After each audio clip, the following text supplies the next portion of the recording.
Setelah 2 tahun berjalan, revisi Undang-Undang Nomor 15 Tahun 2003 tentang pemberantasan tindak pidana terorisme belum juga disahkan. Pemerintah dan DPR belum sepaham terkait bunyi sejumlah pasal. Kita tentu membutuhkan satu payung hukum yang jelas. Membutuhkan bagaimana keterlibatan TNI juga dibenarkan oleh hukum. Dan ada satu kegiatan antara pemerintah dan DPR yang belum selesai, yakni revisi Undang-Undang Terorisme. Selama 2 tahun kita garap belum selesai, dan saat ini kita bincangkan atau pagi ini kita bincangkan itu agar cepat selesai. Kami ingin mengatakan bahwa pembahasan undang-undang ini tidak bisa didesak oleh peristiwa-peristiwa itu. Apalagi kalau kita mau jujur, peristiwa itu sebenarnya tidak ada kaitannya dengan pembahasan undang-undang ini. Presiden menilai DPR lamban dan mengancam menelurkan Perpu jika belum juga selesai hingga akhir bulan. Saya juga meminta kepada DPR dan kementerian yang terkait yang berhubungan dengan revisi undang-undang untuk segera diselesaikan secepat-cepatnya dalam masa sidang, karena ini merupakan sebuah payung hukum yang penting bagi aparat, bagi Polri untuk bisa menindak tegas dalam pencegahan maupun dalam tindakan. Kalau nantinya di bulan Juni, di akhir masa sidang ini belum segera diselesaikan, saya akan keluarkan Perpu. Jangan kemudian tiba-tiba mau menyalahkan DPR, saya kira nggak ada urusannya. Di Makobrimob itu tidak ada urusannya dengan undang-undang, itu di dalam maximum security, ya. Dan undang-undang anti teroris ini kan sudah ada, 2003. Yang sekarang sedang dibahas itu sedang direvisi, dan ini adalah atas dua pihak, ya, yaitu dari DPR dengan pemerintah. Atas kerja dua pihak gitu, tidak hanya DPR tapi juga pemerintah. Dan saya baru bicara juga dengan pimpinan Pansus, Pak Muhammad Syafi'i mengatakan sebetulnya kemarin itu juga tinggal 1 atau 2 item lagi yang selesai, tapi dari pihak pemerintah sendiri yang meminta menunda 1 bulan. Di antara yang paling alot adalah mengenai definisi dan keterlibatan TNI dalam kasus terorisme. Belum lagi sepakat wacana pembentukan Komando Operasi Khusus Gabungan atau Kopsusgab ditentang sejumlah pihak. Pemerintah dianggap blunder mengusung kebijakan tanpa menunggu payung hukum rampung. Bahwa sekarang ini pasukan itu sudah disiapkan. Payung hukumnya seperti apa? Nggak perlu payung hukum. Di bawah koordinasi polisi apa? Nggak, di bawah Panglima TNI. Jadi itu inisiasi penuh dari Panglima TNI. Sejumlah pasal dalam Undang-Undang Terorisme juga menyulut kekhawatiran akan membungkam kebebasan ulama dalam menyampaikan dakwahnya. Seolah menguatkan kecurigaan, Kementerian Agama tiba-tiba merilis 200 nama mubalik yang dianggap sejalan dengan kriteria yang ditetapkan. Lantas bagaimana dengan sejumlah nama ulama besar yang tak masuk dalam daftar? Rekomendasi berbuntut kontroversi itu pun sontak bikin gempar. Tidak sependapat, barangkali tujuannya bagus, tapi saya tidak sependapat. Sebenarnya dikeluarkan itu nama-nama yang dilarang, yang di warning. Jangan yang bolehkan, karena yang baik itu lebih dari 200 ribuan. Sebaiknya yang dikeluarkan itu nama-nama yang di warning. Kalau jangan mengundang mubalik ini, penceramah ini. Jangan panggillah ini, kenapa? Tapi kalau gagasan yang pernah dilontarkan sebetulnya sertifikasi ulama. Kalau ulama disertifikasi, pertanyaan siapa yang akan menyeleksi, ya, siapa yang akan fit and proper test, ya.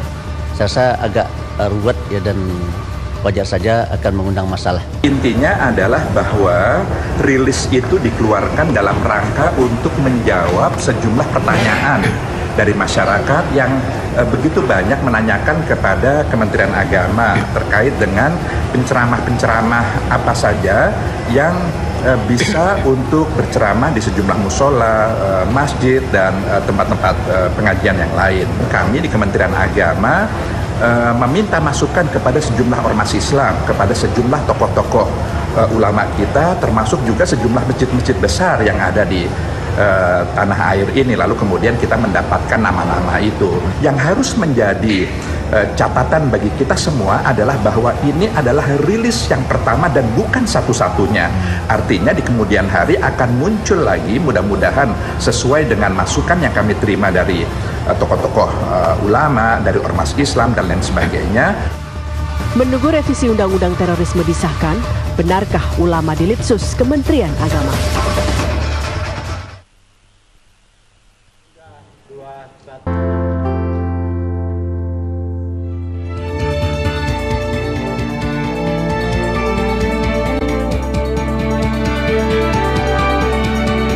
Indonesia Lawyers Club malam ini hadir dengan tema Menunggu Undang-Undang Anti Teroris. Perlukah ulama di Litsus Menak? Dengan narasumber ulama Ustadz Haikal Hasan, ulama Ustadz A.A. Gim, Wakil Ketua Pansus Undang-Undang Anti Terorisme DPR RI, Hanafi Rais.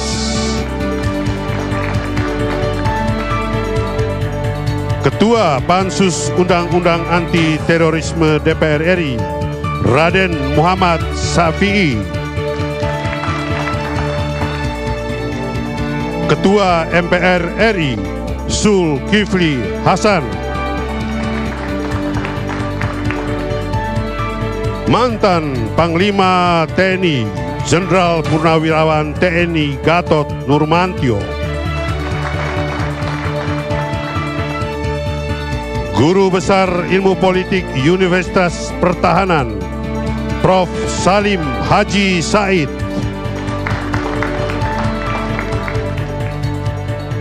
Imam Besar Masjid Istiqlal Nazaruddin Umar,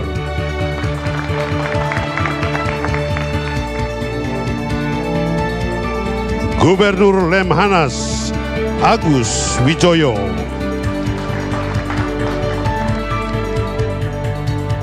anggota Pansus Undang-Undang Anti Terorisme DPR RI Arsul Sani, Ketua Fraksi Nasdem Joni G. Plate, mantan Kepala BNPT Irjen Polisi Purnawirawan Asad Bai, pakar hukum pidana Ahyar Salmi,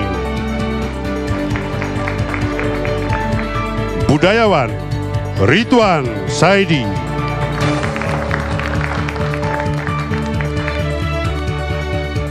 hadirin dan pemirsa, inilah Presiden Indonesia Lawyers Club, Karni Ilyas.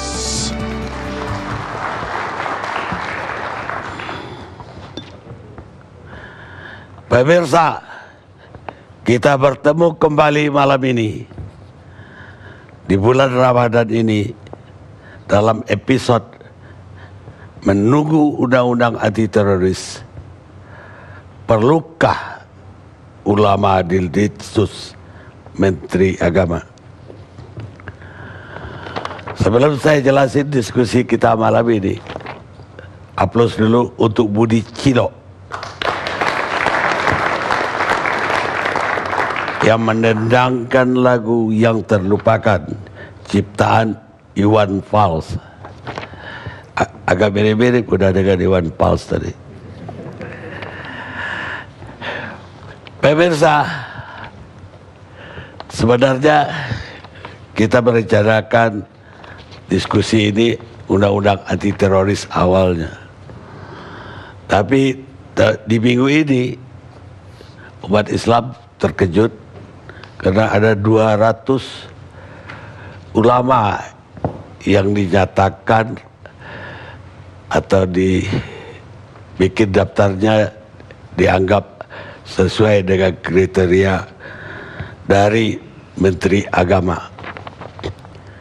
Artinya bahwa orang-orang itu rekomen menurut Menteri Agama. Bagi orang Islam itu sesuatu yang baru. Artinya ulama pun harus diteliti satu persatu. Dan bagaimana ukurannya? Tentulah akan sulit melihat standar kompetensinya dia penuhi atau tidak, reputasinya yang baik, dan kemudian kebangsaannya yang juga komitmennya dengan NKRI. Saya sendiri agak bingung karena kalau betul umat Islam di Indonesia ada sekitar 200 juta, kalau hanya ada 200 yang di recommended, berarti satu ulama untuk 1 juta penduduk muslim di Indonesia. Dan saya khawatir ustadz-ustadz di kampung saya di luar yang direkomendasikan, karena mereka pasti tidak dikenal oleh Menteri Agama. Pemirsa, tapi yang menarik juga adalah undang-undang anti teroris. Sampai-sampai Presiden harus mengultimatum kalau bulan ini tidak selesai juga DPR, maka undang-undang Perpu akan dikeluarkan. Dan pihak DPR mengatakan yang bikin lambat bukan kami, tapi pemerintah. Tapi menurut pemerintah yang bikin lambat justru DPR. Ini juga kita ingin clearkan mana yang benar ini malam ini. Dan katanya lagi, ini undang-undang anti teroris yang sudah lama sebetulnya di DPR. Ini terlunta-lunta karena ada pasal-pasal yang tidak sepakat-sepakat juga. Baik antara DPR dengan DPR maupun DPR dengan pemerintah. Dan pemerintah juga saya kira ada yang ingin A dan ada yang ingin B juga. Jadi memang agak rumit untuk menyelesaikan undang-undang ini. Tapi yang lebih menarik lagi, kejadian ini sangat beruntun.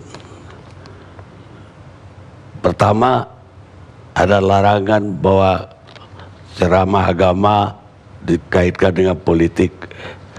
Ini juga menjadi kontroversi karena dalam ajaran atau dalam Al-Quran sendiri politik pun termasuk yang disinggung atau dikupas di dalam ayat-ayatnya. Dan setelah itu ada ulama yang disertifikasi oleh MUI dan Departemen Agama. Sekarang ada 200 ulama yang dinyatakan lolos. Dan kita jadi ingat ketika zaman Orde Baru dulu ada Litsus namanya. Banyak anak-anak zaman now nggak ngerti apa Litsus. Anak saya juga nanya saya, Pak, itu apa tuh Litsus? Rupanya istilah yang dulu sangat-sangat terkenal, anak-anak sekarang kurang baca ke belakang. Bacanya benar-benar yang kejadian hari ini. Jadi yang udah terjadi ya bukan urusan dia lagi. Litsus itu dulu adalah artinya penelitian khusus yang ditujukan untuk meneliti warga ini mana yang benar-benar bersih dari organisasi terlarang garis miring PKI.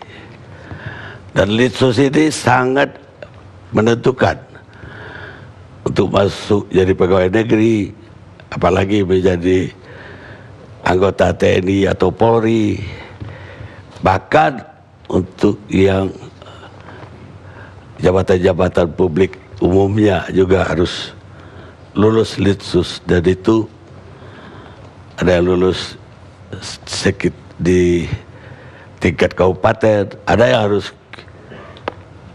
ke BAIS dulu atau Intelijen tentara, dan kemudian ke BIN, dulu Bakin namanya.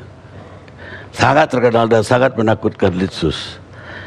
Makanya kalau sekarang ada lagi penelitian untuk menjadi ustadz harus ada penelitian, ya itu sama juga dengan Litsus untuk ustadz. Baik, kita gak berlama-lama dengan soal 200 ulama yang lolos. Saya akan mulai dulu dengan anti teroris. Di sini Ketua Panja sudah ada, Bapak Muhammad Safei, Ketua Pansus. Pansus atau Panja, Pak? Pansus ya, Ketua Pansus Pak Muhammad Safei.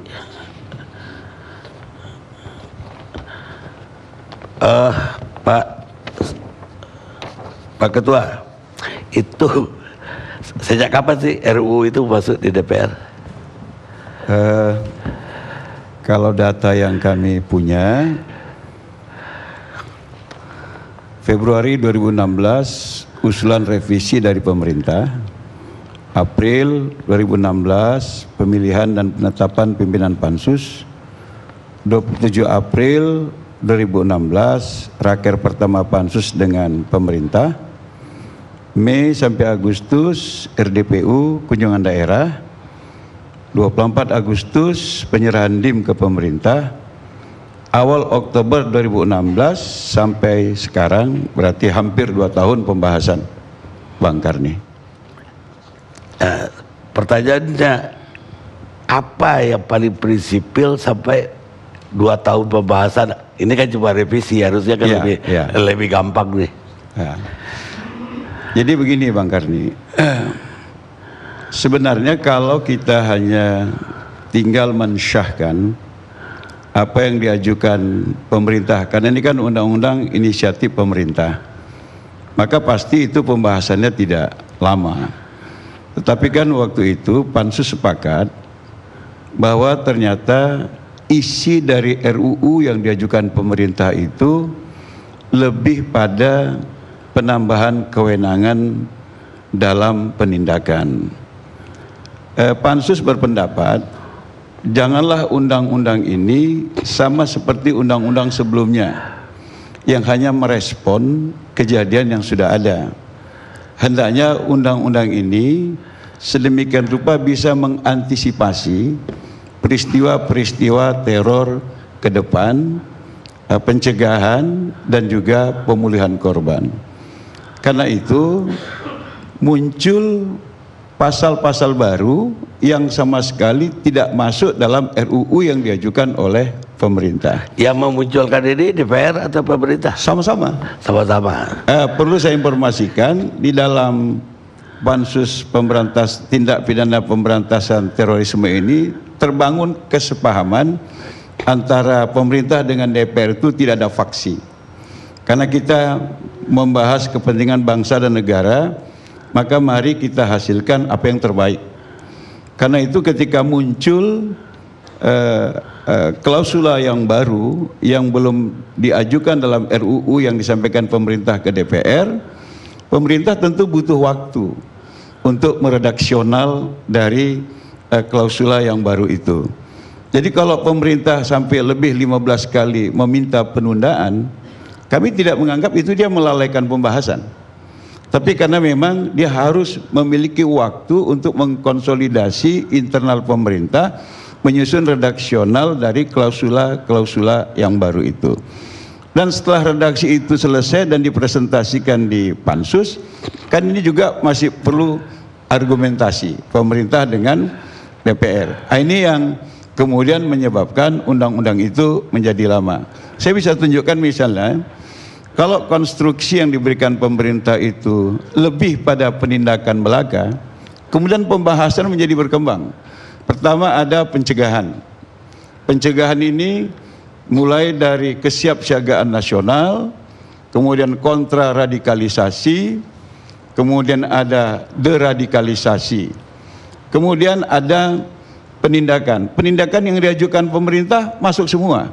Tapi ditambah lagi hal-hal yang mungkin belum terfikirkan oleh pemerintah sehingga pendidikannya lebih lengkap untuk menjerat sekecil mungkin kemungkinan lolosnya gerakan-gerakan terorisme. Dalam penindakan ini kemudian ada pelibatan TNI. Ini kan juga perlu pemikiran-pemikiran. Tapi alhamdulillah itu semua diputuskan secara aklamasi tanpa catatan dari satu fraksi pun. Kemudian dibentuk lagi lembaga pengawas.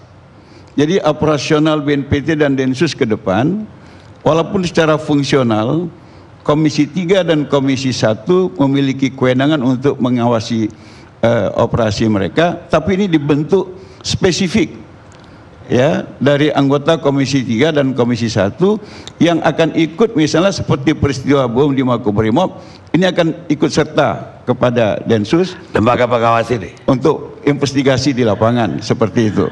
Kemudian tentang penyadapan yang tadinya juga pemerintah tidak memerlukan izin, cukup bertanggung jawab kepada atasan kementerian yang mengurusi bidang itu.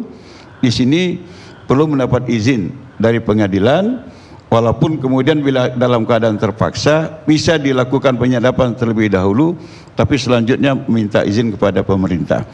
Kemudian di bab pemulihan korban, di undang-undang sebelumnya termasuk yang diajukan oleh pemerintah, perhatian kita terhadap korban-korban peristiwa teroris ini sama sekali minim. Bahkan informasi dari AIDA dan Penyintas Nusantara, ini asosiasi yang khusus mengurusi mereka menjadi korban teroris yang jumlahnya lebih 1.000 orang itu, mereka mengatakan kami belum pernah mendapat pelayanan dari pemerintah. Nah, di undang-undang ini dimasukkan bab baru bahwa korban terorisme adalah tanggung jawab pemerintah, baik korban langsung maupun korban yang tidak langsung. Dan kalau dulu yang ada cuman kompensasi dan restitusi, di undang-undang ini diatur pemulihan medis, kemudian pemulihan psikososial, pemulihan psikologi, dan juga restitusi dan kompensasi itu sendiri. Dan yang lebih menarik, karena undang-undang ini dipandang undang-undang kejahatan yang serius, maka dibenarkan untuk korban-korban yang sudah mengalami peristiwa teroris di masa lalu yang menurut catatan dari pihak LPSK dan BNPT memang belum pernah mendapat pelayanan, setelah undang-undang ini disahkan nanti mereka berhak mendapatkan pelayanan dari pemerintah atas hak-hak yang diatur dalam undang-undang ini. Kemudian khusus tentang pelibatan TNI, di sana kita sepakati bahwa TNI memang memiliki keniscayaan ikut serta dalam pemberantasan terorisme. Itu bisa kita baca di pasal 7 ayat 2 Undang-Undang 34 tahun 2004, bahwa salah satu operasi militer selain perang itu adalah pemberantasan terorisme. Tapi setelah 14 tahun kan PP-nya belum keluar. Kita ingin penanggulangan teroris itu ya kalau bisa satu pintu di BNPT. Karena itu kita lakukan penguatan kelembagaan terhadap BNPT. Jadi BNPT itu nanti ke depan menjadi satu-satunya pusat analisis data tentang perkembangan teroris di Indonesia. Kemudian dia menjadi pusat krisis center. Sehingga Presiden akan melakukan apa dalam skala bagaimana dia menggunakan data yang dikeluarkan oleh BNPT. Ini kan kemudian memudahkan sehingga pelibatan TNI itu tidak dikhawatirkan macam-macam seperti yang berkembang di publik. Dan bagaimana pelibatan TNI, kapan dia terlibat, dalam bidang apa, undang-undang ini tidak merinci, Bang Karni. Diserahkan kepada Perpres. Kenapa Perpres? Karena di dalam Undang-Undang Nomor 34 tahun 2004 itu pelibatan TNI itu harus keputusan politik. Itu artinya kesepakatan antara Presiden dengan DPR. Tapi kalau setiap peristiwa teroris Presiden harus lapor dulu TNI boleh terlibat atau tidak, kami anggap ini tidak efektif. Karena pilihannya dia tetap aksidental atau langsung permanen, disepakati permanen.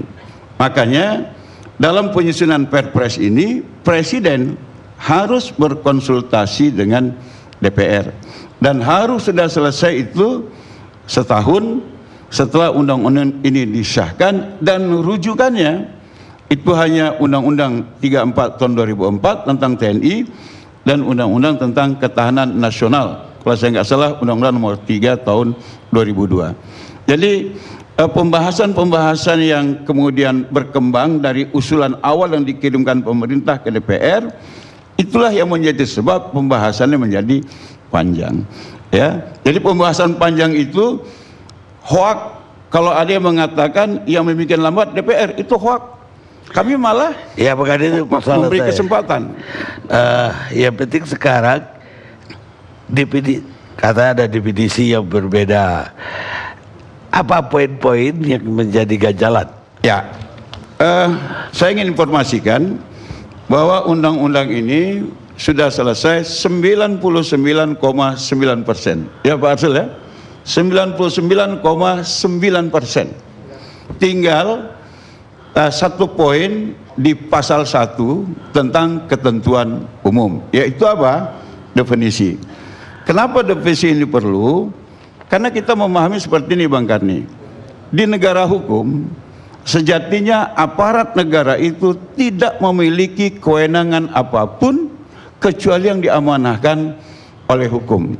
Jadi kalau tidak ada definisi teroris, dengan alasan hukum apa kemudian aparat kita menetapkan seseorang itu teroris atau bukan? Dan pandangan ini disetujui oleh semua petinggi-petinggi kita.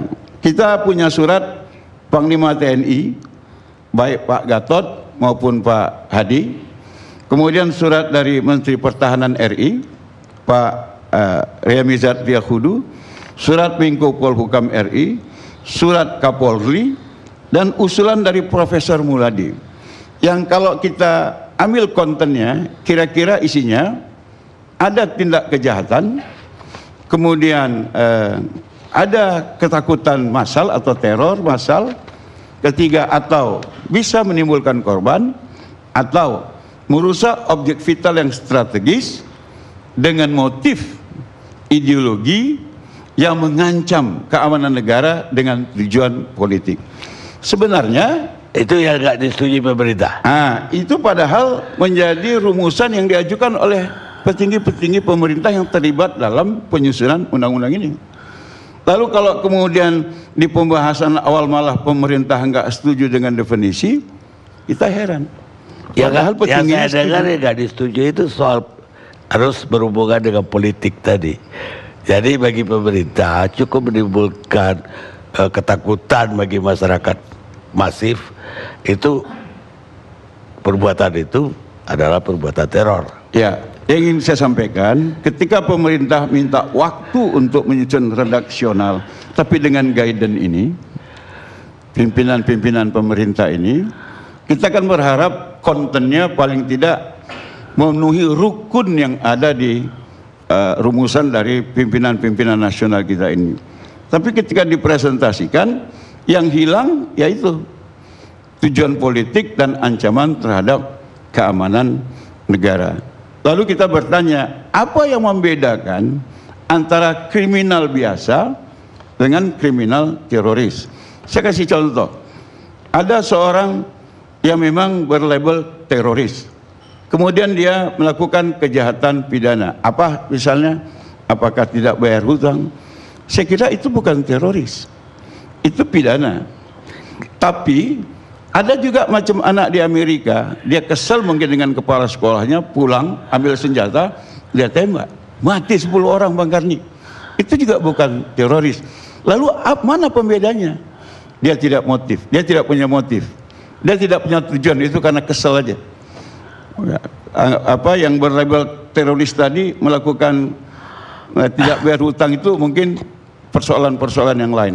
Itu tidak bisa dikategorikan sebagai kejahatan terorisme. Jadi harus ada yang spesifik membedakan antara kriminal biasa dengan teroris. Apa itu? Kalau kita pakai rumusan ini, semuanya sepakat.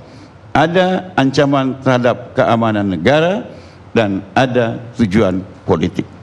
Untuk itu kemudian pemerintah mohon waktu lagi. Itulah kenapa terlampaui skedul yang sudah kita sepakati, harusnya paripurna itu 24 April lalu. Karena pemerintah masih memerlukan konsolidasi menyusun redaksional definisi. Siapa yang tahu kemudian dalam masa menunggu pemerintah meredaksi itu terjadi peristiwa bom yang kemudian dikait-kaitkan dengan belum selesainya undang-undang ini. Saya katakan nggak ada keinginan DPR dan pemerintah melambatkan pembahasan. Jadi kalau ada yang mengatakan seperti itu pasti karena mereka nggak pernah ikut dalam pembahasan undang-undang ini. Begitu Bang Karno. Tapi begini Pak Sabi, membuktikan bahwa sebuah kejahatan itu mengandung ideologi politik tadi, kriterianya apa? Itu yang susah.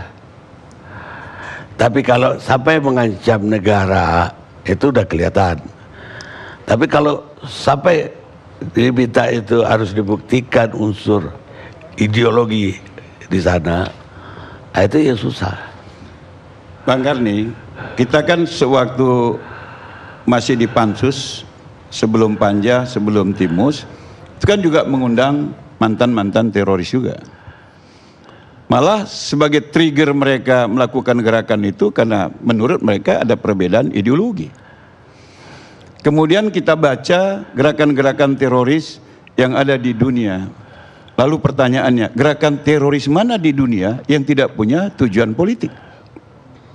Apakah yang di Afghanistan, apakah yang di Syria, atau Tamil Elam yang ada di Sri Lanka, atau IRA yang di Inggris, atau di mana?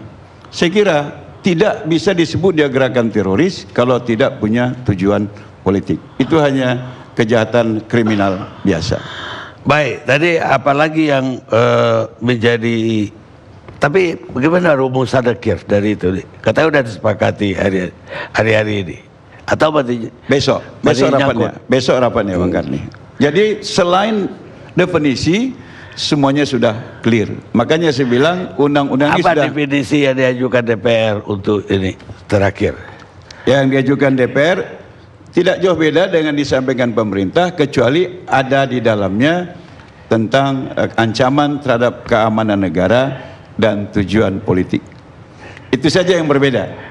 Hanya itu. Hanya itu. Dan semua pasal clear. Makanya pelibatan TNI udah setuju. Clear, aklamasi. Setuju. Setuju semua. Katanya dari DPR pasti ada yang takut balik ke Orde Baru lagi kalau TNI ikut. Makanya Bang Karni, definisi itu perlu supaya tidak subjektivitas yang lebih ke depan dalam menetapkan seseorang itu teroris atau bukan, karena ini bisa nyasar kemana-mana. Kita ingin ini betul-betul prosedural. Jadi siapapun, dari manapun, dari kelompok manapun, kalau memenuhi klausula definisi ini, dia harus disebut teroris. Kita khawatir teroris ini hanya distigmatisasi kepada kelompok tertentu saja, keyakinan tertentu saja. Jalan keluarnya sekira adalah definisi. Kemudian kekhawatiran itu kita sudah tambah di dalam pasal 28 ayat 3. Saya baca Bang Karni ya. Ini ada setuju ya Mas? Poin G, menambah ketentuan bahwa dalam melaksanakan penangkapan dan penahanan tersangka pidana terorisme harus dilakukan dengan menjunjung prinsip-prinsip hak asasi manusia. Terduga diperlakukan secara manusiawi, tidak disiksa, tidak diperlakukan secara kejam, dan tidak direndahkan martabatnya sebagai manusia. Ini kita ambil dari konvensi menentang penyiksaan yang sudah kita ratifikasi melalui Undang-Undang Nomor 5 tahun 1998. Poin H, bagi pejabat yang melanggar ketentuan di poin B di atas, maka kepadanya berlaku pemberatan hukuman seperti yang diatur di dalam Kitab Undang-Undang Hukum Pidana. Itu pasal 28 ayat 4. Baik, saya mau tanya yang TNI tadi. Artinya katanya ada dari partai-partai yang tidak keberatan TNI bisa ikut terlibat karena takut kembali kepada Orde Baru. Kalau dalam pembahasan yang faktual di Panja waktu itu, ini diambil secara aklamasi. Jadi disepakati oleh semua fraksi. Boleh dari menindak atau hanya ketika diminta bantuan? Detail tentang itu diserahkan ke Kepres, maka kita kasih batasan. Kepres harus merujuk kepada Undang-Undang TNI Nomor 34 2004 dan Undang-Undang Ketahanan Nasional. Tidak boleh merujuk yang lain. Dan karena ini adalah keputusan politik, dalam penyusunan Kepres, Presiden harus berkonsultasi dengan DPR. Dan tidak boleh lebih dari 1 tahun setelah Undang-Undang Pemberantasan Tindak Pidana Teroris ini disahkan. Gitu Bang Karni. Baik, kalau penyadapan udah disepakati juga? Sudah disepakati. Harus melalui pengadilan? Harus izin pengadilan. Ya. Kalau kita minta izin pengadilan, apa tidak khawatir yang mau kita sadap udah bocor dulu ke orangnya? Ya, memang kekhawatiran itu ada Bang Karni, tetapi pertanggungjawaban terhadap sebuah penyadapan yang ini pasti merampas privasi hak seseorang, itu memang perlu ada pertanggungjawaban hukumnya. Tapi juga diatur dalam keadaan yang mendesak, yang sangat genting, aparat boleh lebih dulu melakukan penyadapan, kemudian setelah 3 hari baru dia mohon izin kepada pengadilan, boleh diteruskan atau dihentikan. Jadi solusinya tetap difikirkan Bang Karni. Tapi tetap penyadapan itu tidak boleh bebas, seperti kebebasan apa yang tidak pakai aturan, kemudian bisa digunakan untuk apa saja. Ini selain menyadap itu harus minta izin pengadilan, kemudian penggunaannya juga diatur dengan undang-undang pemberantasan teroris. Jadi hanya digunakan untuk pemberantasan teroris, tidak boleh digunakan untuk kepentingan yang lain. Bagaimana dengan undang-undang yang lain ya, mengenai undang-undang korupsi, undang-undang narkoba, ya juga ada soal penyadapan. Apa diatur seperti undang-undang teroris ini? Kan di dalam keputusan MK Bang Karni, ketentuan tentang penyadapan tidak boleh dibuat dengan peraturan di bawah undang-undang. Jadi kan bermakna dua. Ya, maksud saya undang-undang yang lain itu bagaimana? Ya, makanya begini. Kan ini bermakna dua. Pertama, ada kompilasi satu hukum yang mengatur tentang penyadapan di semua bidang. Tapi ini juga bisa dimaknai bahwa semua bidang boleh melakukan penyadapan, tapi pengaturannya tidak boleh di bawah undang-undang. Jadi kalau undang-undang KPK buat penyadapan, undang-undang narkotika buat penyadapan, undang-undang teroris buat penyadapan, ya intinya kalau menurut keputusan MK itu dia diatur di dalam undang-undang. Tidak boleh dalam PP, tidak boleh dalam Perpres, apalagi peraturan yang ada di bawahnya. Iya. Bagaimana kalau sekarang pihak intelnya, katakanlah intelnya BNPT, ya melakukan penyadapan, nggak lapor ke hakim, juga nggak ada tahu. Kita hanya mengatur Bang Karni, penyadapan hanya boleh dilakukan dengan izin ketua pengadilan. Maksud saya itu, kalau dia tidak izin, sanksinya apa? Ya, kalau di lapangan memang banyak yang melanggar undang-undang Bang Karni. Kita justru bertanya Bang Karni, apa yang mesti kita buat supaya pelanggar undang-undang ini semuanya bisa dijerat gitu loh. Karena undang-undangnya yang bagus pun kalau operasionalnya nggak bagus ya itu penjelasan. Bukan. Apa DPR udah melihat undang-undang telekomunikasi? Udah diatur di situ. Disesuaikan Bang dengan undang-undang. Di dalam undang-undang itu udah diatur. Ya. Kalau menyadap beda kepentingan. Intinya sejauh mungkin kita berusaha tidak redundant lah. Apa baik, yang sudah diatur tidak diatur lagi. Penyebaran kebencian. Ini juga katanya krusial. Ya. Penyebaran kebencian. Itu apa yang terjadi? Di dalam undang-undang ini, pertama harus bisa dibuktikan hubungan langsung antara ujaran kebencian itu dengan peristiwa terorisme. Kalau enggak, yang melakukan ujaran kebencian itu tidak bisa dipidana. Itu satu. Kalau si teroris nggak ada, mereka nggak kenal, yang mengaji, katakanlah yang menulis di Facebook nggak kenal, tapi dia terpengaruh oleh Facebook itu akibat langsung atau tidak? Ya, itu yang pertama. Yang kedua, kalau yang melakukan itu orang yang memang sudah terdaftar dalam jaringan teroris, itu dapat dipidanakan. Tapi kalau yang belum, karena mungkin kurang pengetahuan atau terlalu semangat, kemudian ada pidato di TV One, besok ada bom di Solo. Kenapa gua ngebom? Terinspirasi ceramah TV One, itu nggak bisa. Itu nggak bisa. Nah, tapi kalau yang berceramah itu orang teroris, itu serta-merta. Itu serta-merta. Ya nggak boleh teroris ceramah di TV One. Karena tadi saya tengok ada juga yang nggak masuk list 200 ceramah di TV One, saya lihat tadi. Ya? Oh, iklannya tinggi mungkin. Ya itu juga tanda tanya saya, tapi itu untuk babak kedua nanti. Soal litsus para ustadz, ulama dan ustadz. Karena salah satu ustadz yang tidak ada dalam daftar, Abdul Somad, itu justru sekarang dipakai TV One tiap hari untuk ketemu. Nah, karena memang kita teliti tidak ada yang komplain. Bukan, tidak ada yang melawan pemerintah atau memecah belah bangsa segala macam. Baik, jadi tinggal yang tadi doang, yang belum. Tinggal definisi. Selesai nggak 1 minggu ini? Ya, kalau logika hukum kita bisa menerima, karena kemarin kita belum bisa terima itu kan pemerintah menawarkan itu tujuan politik dan ancaman keamanan negaranya dimasukkan dalam penjelasan. Nah, itu kemudian kita baca di Undang-Undang Nomor 12 Tahun 2011, ketentuan umum itu justru penjelasan.